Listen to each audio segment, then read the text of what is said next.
Good morning all. Today I'm going to take a first look at the Opus BT-C100 Battery Charger. In fact, it's a single cell charger, and this unit has been sent in by GearBest.com.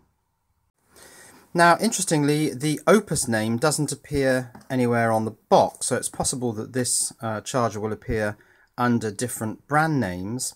This is suitable for NiCad, nickel metal hydride, or lithium-ion rechargeable batteries, and these are the lithium-ion battery size types that this thing can take. It makes a feature on the front of the fact that it has digital USB output power, and on the side that it has a USB output 5 volts 2.1 amps. But actually it does a lot more than just that. So let's open the box, and inside we have operating instructions. Now there are quite a lot of detailed instructions here. This is quite a good set of instructions. There's a power unit. This is a Euro type 1, so I won't use that. 12 volts, 1 amp, although in the instructions it says that this unit can take anywhere from 12 volts to 16 volts, which is really handy. And here's the, cell charger itself. Okay, let's have a little walk around the unit. At the front there's an LCD with what looks like several sections for data on there. Sliding negative contact. It's not the smoothest, but it's not the worst I've seen. 2 buttons, one for mode, one for current. And then in terms of connectivity, if we look on the bottom, here it all is. Here's the USB output, 5 volts, 2.1 amps. Here's the 12 volt input, but as I say, it can go from 12 to 16. And here's a 5 volt input so that you can charge this from USB on a laptop or something like that. Micro USB, 5 volt input. Now, before I connect either the 12 volt supply or a 5 volt supply, let's actually put a cell in here, because this charger does something rather interesting. Never quite sure how to use these things, but let's slip that in like that. It powers up even without anything connected to it, because it powers up from power from the cell itself. And there's a surprising amount you can do on this charger just using power from the cell. Obviously we can't charge the cell because there's no way I can feed charge into that cell from itself. And in fact, in this charge mode, it is actually discharging ever so slowly. If I flick the mode button round to the voltage display, this voltage will creep down ever so slowly, because of course it's powering the LCD backlight and the electronics inside the unit.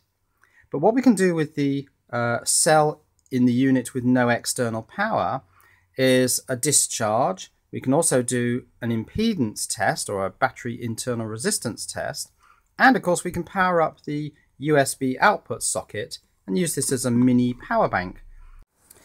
Now I should just say a few words about the display on this unit, because it's incredibly good. It's got very good white backlighting, very dark black lettering, so it's almost got an e-ink quality about it. There's no real depth to the LCD. It all looks like it's right up on the surface. It's got very good viewing angles side to side. Now of course if I tip it forwards, it disappears. That's fairly typical of LCD. And if I tip it backwards to any degree, you can see all the segments and the unlit characters there. But no, this is a really good display. In fact, I'd go so far as to say it's one of the best LCDs I think I've ever seen. Now let's go through a few of the things you can do on this charger even with no power connected, and one of those is to operate it like a mini power bank. So to switch on the USB output socket, and I've got a little torch head light here, we press and hold current, or at least we press and hold the right button. This flashes off. Click it to change it to on, and leave it for a few seconds, and it will eventually make the decision to switch the USB output on, and there it goes. And now we've got quite a bit of information. We've got the USB output voltage 5.1 volts. We can watch the cell voltage. Of course, that's dropping down now because this lamp is consuming power, energy, as well as the electronics inside the unit. We can monitor amp hours through the USB, so we can get an estimation. It's not a particularly accurate indication there, but amp hours for the device consuming energy. And also, if we click this button, we can also show amps. So you can see that this light is drawing very approximately 100 milliamps. Now, also without any power supply connected, we can do an impedance test of the cell, an internal resistance test. So if I press and hold mode to change the mode away from charge, that starts flashing. There's discharge, there's charge test, and there's impedance test. If I leave it on that for a while, this is the impedance test it did on this cell when I first put it in, 167 milliohms. It's now done another impedance test, and it's given us 160 milliohms. And if I go to change the mode by pressing and holding this button, but leave it on impedance test, then after a few seconds, it will do yet another impedance test. And we can keep doing this to get several readings, and then maybe take an average to get a more precise reading of that. And another thing you can do without any power connected to this is a discharge. So if I press and hold the left-hand button, switch to discharge, it says half an amp. You can change the current using the current button, 0.6, 0.1 amps, 0.2, 0.3, 0.4. Let's go for half an amp. Wait for the thing to settle. So it's in discharge mode. It will now turn on the load. So it's loading this cell at half an amp. And now if we switch to milliamp hours, we can watch that count up, because of course energy is now being pulled out of that cell.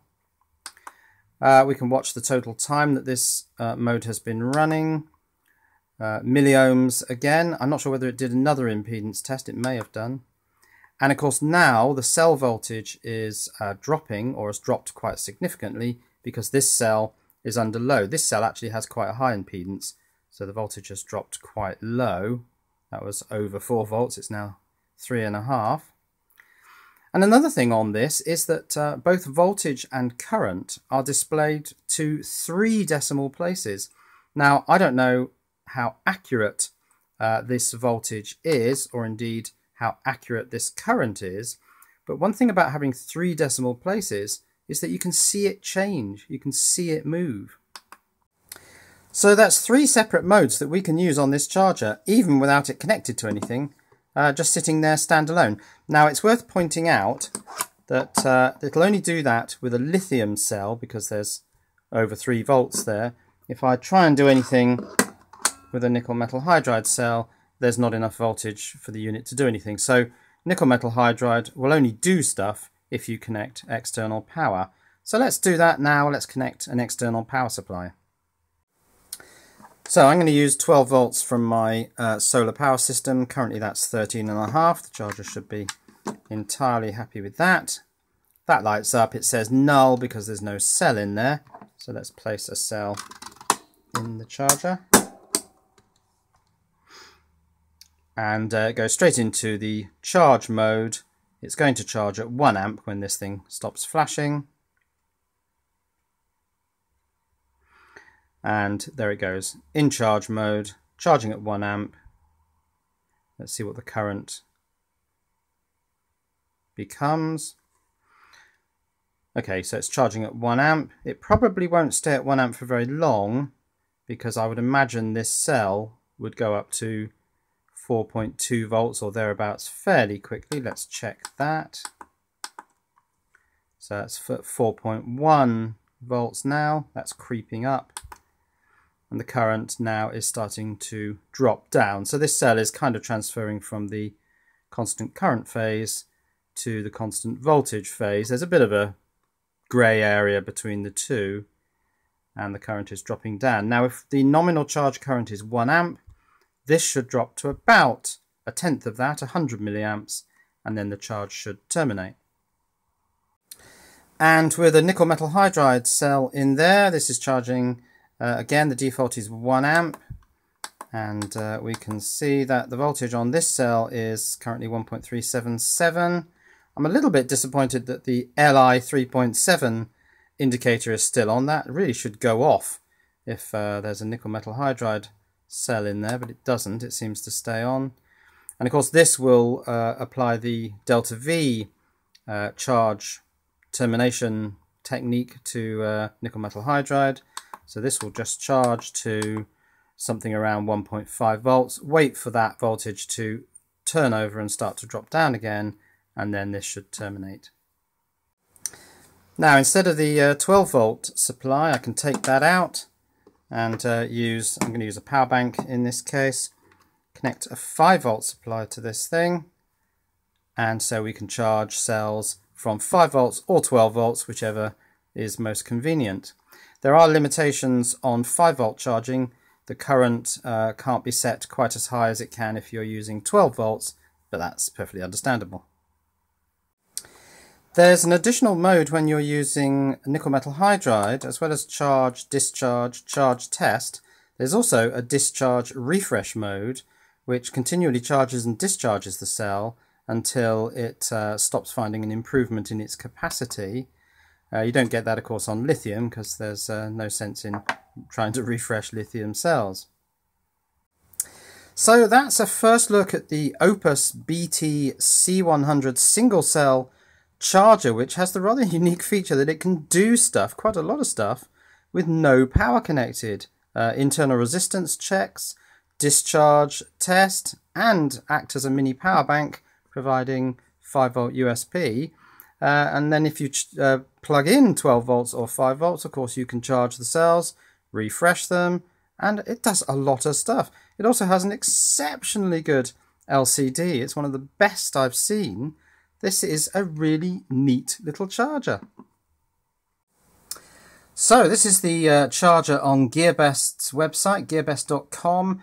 There's currently a flash sale on this unit, so it's just $11.29, free shipping, and I'll put a link in the description below to this item on gearbest.com.